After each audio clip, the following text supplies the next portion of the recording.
بسم اللہ الرحمن الرحیم۔ سورہ اخلاص کی فضیلت۔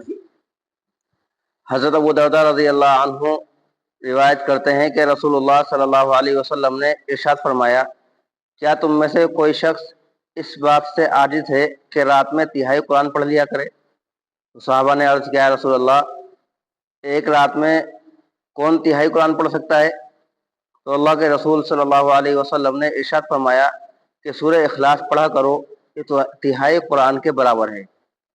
اسی طرح ایک حدیث کے اندر حضرت معاذ بن انس جوہنی رضی اللہ عنہ روایت کرتے ہیں کہ اللہ کے رسول صلی اللہ علیہ وسلم نے ارشاد فرمایا کہ جو شخص سورہ اخلاص 10 مرتبہ پڑھے گا تو اللہ تبارک و تعالیٰ اس کے لیے جنت میں ایک محل تیار کر دیں گے۔ تو حضرت عمر رضی اللہ عنہ نے عرض کیا، یا رسول اللہ، میں تو بہت زیادہ پڑھا کروں گا۔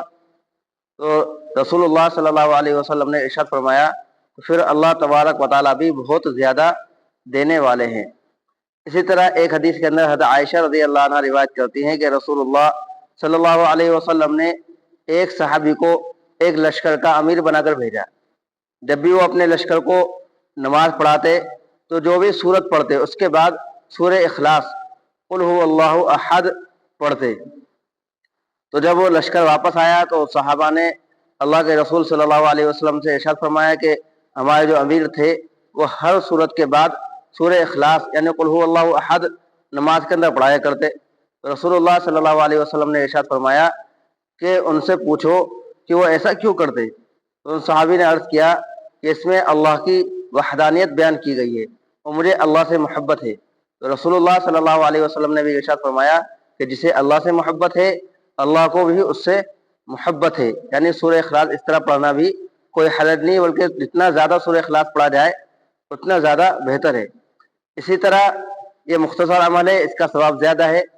مثال کے طور پر تہائی قرآن کے برابر ایک مرتبہ سورہ اخلاص ہوئی، اگر ہم 3 مرتبہ سورہ اخلاص پڑھ لیں گے تو ایک قرآن کریم کا ثواب مل جائے گا۔ اسی طرح ہم اپنے مردوں کے پاس یعنی اپنے جو والدین یا جو رشتہ داروں کی قبروں پر جاتے ہیں تو اس وقت کے لیے بھی ایک چھوٹا عمل اور بہتر عمل اور بڑا ثواب رکھنے والا یہ عمل ہے۔ اس کے علاوہ جو بھی یاد ہے وہی پڑھ سکتے ہیں، لیکن اس میں ایک عمل اس کو بھی شامل کر لیں۔ یہی بہتر ہے کہ جب بھی اپنے مردوں کے پاس جائیں، اپنے یعنی قبروں پر جائیں اپنے رشتہ داروں کی یا والدین کی، تو اس وقت 3 مرتبہ سورہ اخلاص کم سے کم پڑھ لینی چاہیے۔ اس کے علاوہ جو جتنا پڑھنا چاہتے ہیں اتنا پڑھ لیں اتنا بہتر ہے، ورنہ ایک چھوٹا سا عمل اور بہت زیادہ ثواب کا عمل ہے۔ اللہ تبارک و تعالی ہم سب کو عمل کی توفیق عطا فرمائے۔